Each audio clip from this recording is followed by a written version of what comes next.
बिस्मिल्लाहिर्रहमानिर्रहीम। इंडिया के लिए इस वक्त आलमी सतह पे जो चीज़ सबसे बड़ा चैलेंज बनी हुई है वो उसकी बदलती हुई तरजीहात और दो बड़े ममालिक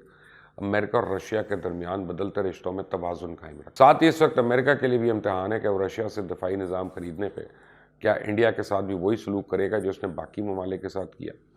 इंडिया के ये दोनों दोस्त यानी अमेरिका और रशिया एक दूसरे के शदीद मुखालफीन हैं। दोनों अक्सर और बेशतर एक दूसरे पर इल्ज़ामात आयद करते रहते हैं, लेकिन इस वक्त ये ताल्लुकात डिस्कस करने की वजह हाल ही में रशिया के प्रेसिडेंट पुतिन का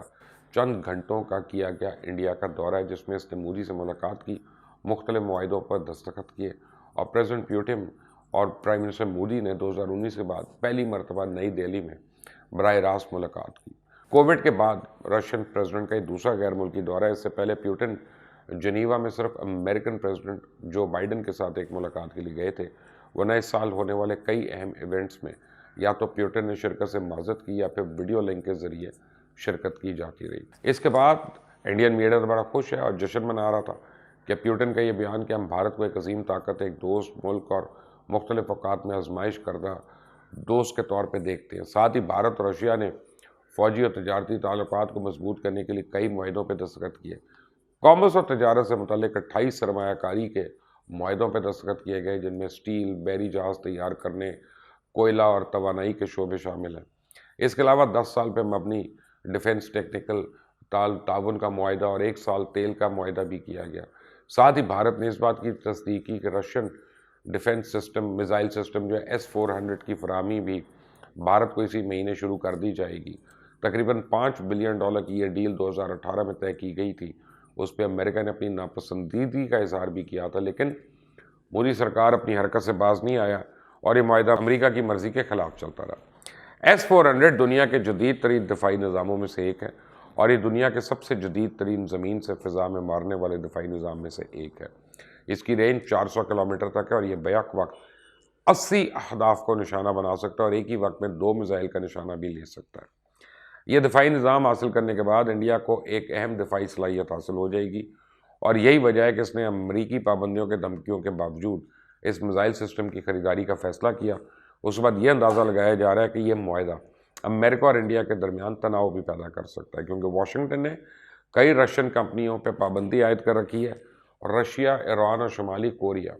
को इक़्तिसादी और सियासी पाबंदियों का निशाना बनाने के लिए 2017 में countering American adversaries through sanctions act मुतारिफ कराया गया, जो किसी भी मुल्क को इन ममालिक के साथ दफाई मुआहिदों पर दस्तखत करने से रोकता है। मुआहिदों के साथ साथ मोदी और पुतिन ने सियासी और दफाई मामलात पर भी तबादला ख्याल किया। उस बाद नरेंद्र मोदी ने बयान दिया कि गुज़िश्ता चंद दहाइयों के दौरान दुनिया ने बहुत सी बुनियादी तब्दीलियाँ देखी हैं और कई नई जियो पोलिटिकल गठजोड़ सामने भी आए हैं, लेकिन भारत और रशिया की दोस्ती बरकरार है। खैर, इनकी दोस्ती तो इनके दरमियान होने वाले मुसाफे और मोदी की रिवायती जप्पी से भी नज़र आ रही है, लेकिन अब चैलेंज यह है कि मोदी सरकार आने वाले संगीन हालात और चैलेंजेस से कैसे निपटेगी, क्योंकि दोनों ममालिक ने पिछले कुछ अर्से के दौरान जिस तरह की जोग्राफिकल और पॉलिटिकल डिसीजंस किए हैं, उनके असरात इलाकाई और आलमी सियासत पर ज़ाहिर होना लाजमी बात है। ख़ासतौर अमरीका के मामले में इंडिया, जो कि पिछले कुछ अरसे से अमरीका का एक अहम इत्तेहादी बना हुआ है, प्राइम मिनिस्टर मोदी ने 2020 में इस वक्त के अमेरिकन प्रेसिडेंट डोनाल्ड ट्रंप के लिए जिस तरह एक बड़ी रैली मुनक्किद की थी, वो इंडिया के दौरे पर उस वक्त आए थे, तो ये इंडिया की तरफ से वाशिंगटन की हिमायत का एक जीता जागता सबूत था। उसके अलावा जब इंडिया ने अमेरिका, जापान और ऑस्ट्रेलिया के साथ 4 मुल्की इत्तेहाद को क्वाड में शमूलियत इख्तियार की, तो रशियन वज़ीर ख़ारजा ने उससे खुलकर बात करने का फ़ैसला किया था, जिस पर इंडिया का कहना था कि क्वाड एक गैर फौजी इत्तेहाद है और इसका मकसद किसी मखसूस मुल्क के ख़िलाफ़ नहीं है। लेकिन रशियन जो फॉरेन मिनिस्टर हैं वो इससे मुत्तफ़िक नहीं नज़र आते थे, लेकिन मॉस्को ने काफ़ी हद तक इस की परेशान कुन चीज़ों को नज़रअंदाज किया, जबकि दूसरी तरफ मॉस्को के वाशिंगटन के साथ अपने ताल्लुकात मुसलसल ख़राब होते रहे हैं। इसलिए अब रशिया को मौका मिल गया कि जो कुछ उसने बर्दाश्त किया इसका बदला ले सके, इसलिए अब बर्दाश्त करने की बारी अमेरिका की है। इस सूरत हाल को जो चीज़ मज़ीद मुश्किल बना रही है वो इंडिया और चाइना के हालिया बिगड़ते हुए ताल्लुकात हैं। गुज़िश्ता साल हालात इतने बिगड़ गए थे कि दोनों ममालिक के फ़ौजियों के दरमियान लद्दाख की गुलवान वादी में लाइन ऑफ एक्चुअल कंट्रोल पर लाठियों और पत्थरों से खूरेज झड़प हुई, जिसमें कई इंडियन फ़ौजी मारे गए। इसके अलावा इंडिया अफ़गानिस्तान में भी अपना खोया हुआ असरसू वापस हासिल करना चाहता है, जिसके लिए इंडिया की आखिरी उम्मीद रशिया है, क्योंकि इस वक्त रशिया, चाइना, पाकिस्तान और अफ़गानिस्तान आपस में इंतहाई करीब हैं। اسے انڈیا نے امریکہ کی ناراضگی کا خطرہ مول لیتے ہوئے رشیا کی طرف ہاتھ بڑھایا ہے کہ وہ چائنا اور افغانستان کے ساتھ تعلقات میں اس کی مدد کرے، اور یہ لازمی بات ہے کہ مودی اور پیوٹن کے درمیان اس پر بات چیت بھی ہوئی ہوگی۔ لیکن ہمیں یہ نہیں بھولنا چاہیے کہ امریکہ کو کن حالات میں جنگ چھوڑ کر افغانستان سے نکلنا پڑا، اور دوسری طرف امریکہ اور چائنا کے درمیان بھی معاملات کئی محاذوں پہ کافی کشیدہ ہیں، یہاں تک کہ امریکہ نے بیجنگ کی سرمائی اولمپکس 2022 کا بھی سفارتی بائیکاٹ کرتے ہوئے کسی امریکن عہدیدار کو نہ بھیجنے کا اعلان کیا۔ وجہ بتاتے ہوئے وائٹ ہاؤس نے کہا کہ چائنا میں انسانی حقوق کے خدشات کی وجہ سے کسی سرکاری وفد کو ان کھیلوں میں نہیں بھیجا جائے گا۔ دوسری طرف چائنا نے بائیکاٹ کی صورت میں جوابی اقدامات کا بھی اعلان کر رکھا ہے۔ تو کیا ان حالات میں امریکہ برداشت کر پائے گا کہ اس کا انڈیا جیسے اتحادی اس گروپ کے ملک کے ساتھ تعلقات بڑھائے جس کے چائنا کے ساتھ مضبوط تعلقات ہیں؟ تو اس کا سوال کا جواب ہے بالکل نہیں، امریکہ کبھی اس کو برداشت نہیں کرے گا۔ کچھ عرصہ پہلے جب چائنا اور ٹرکی نے رشیا سے S-400 میزائل خریدنے کا معاہدہ کیا تھا تو امریکہ نے اس پہ ناراضگی کا اظہار کیا تھا، لیکن جب امریکہ کی ناراضگی کے باوجود یہ دونوں ممالک باز نہیں آئے